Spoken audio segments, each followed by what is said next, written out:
Bonjour à vous les petits cinéphiles et aujourd'hui une nouvelle sortie ciné avec le film Kung Fu Zora. Le film est réalisé par Mabrouk El Mekri qui a notamment réalisé le film JCVD.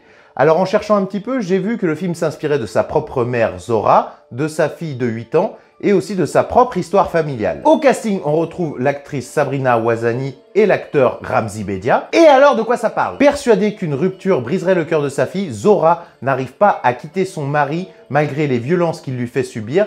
Mais un jour, elle va rencontrer un maître du kung-fu qui va l'aider à s'entraîner et à rendre coup pour coup. Alors je suis allé voir ce film en pensant que ce serait un film assez délirant sur l'histoire d'une femme battue qui essaierait de reprendre sa vie en main en mettant des pépites à tout va, comme c'était un peu vendu dans la bande-annonce.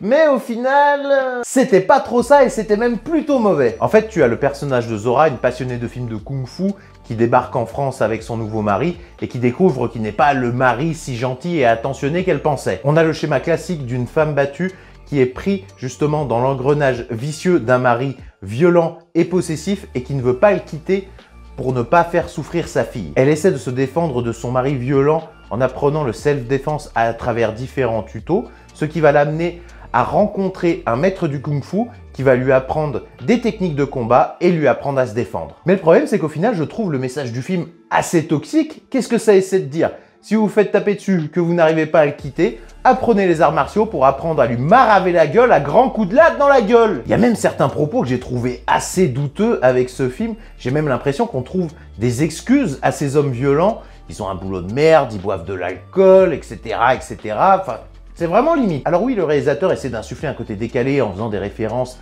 à Karate Kid, mais ça fonctionne pas du tout. Il n'y a que 2 combats dans le film. C'est pour le climax de fin et dans le générique de fin. Je vous assure que vous aurez tout vu en regardant la bande-annonce. C'est dommage parce que je suis sûr que si on avait revu le montage, qu'on avait inséré la scène qu'il y a dans le générique de fin, on l'avait décalé au milieu du film, ça aurait ajouté plus de dynamisme et ça aurait ajouté un élément de préparation en plus au combat final de Zora. Et je pense que si on avait assumé le délire à fond, un peu à la Shaolin Soccer, à mon humble avis, le film aurait beaucoup mieux fonctionné, alors que là, en fait, il y a un moment, tu te dis « Ah, ça y est, ça va partir en couille » et puis... Bah non, on est reparti à se faire chier. Au lieu de ça, en fait, les 3/4 du film, c'est une pauvre femme qui se fait taper par son mari qui ne veut pas le quitter pour ne pas faire souffrir sa fille et qui essaie d'apprendre le kung-fu pour lui taper dessus. Et puis, c'est pas la mise en scène qui rattrape le tout. En fait, t'as beaucoup de plans filmés caméra à l'épaule et ça brasse un petit peu dans tous les sens, ce qui rend au final les scènes de combat très illisibles et pas dynamiques. Entre nous, sincèrement, je pense que le film aurait mieux fait de finir sur Netflix qu'au cinéma. Niveau acting, je dois dire qu'il y a quelques points positifs. Sabrina Ouazani est plutôt convaincante, elle est même plutôt touchante et puis je pense qu'elle s'est donnée à fond dans son rôle, elle a dû sûrement apprendre les arts martiaux. Ramzy Bedia a quelques bons moments où il joue les salopards, mais il a toujours certaines mimiques et certains tics de jeu qui te rappellent ses rôles habituels et qui te sortent un peu du film, ce qui est dommage. Et même si le film dure 1h40, eh ben je peux vous dire que c'est long, très long, et en vrai tu te demandes quand c'est que ça va enfin commencer, les patates dans la gueule, parce qu'on est venu voir ça à la base. C'est comme ça que vous avez vendu le film. En bref, pas grand chose à dire sur ce film, je pense qu'il loupe quasiment tout ce qu'il entreprend. Alors, un conseil, économisez vos sous.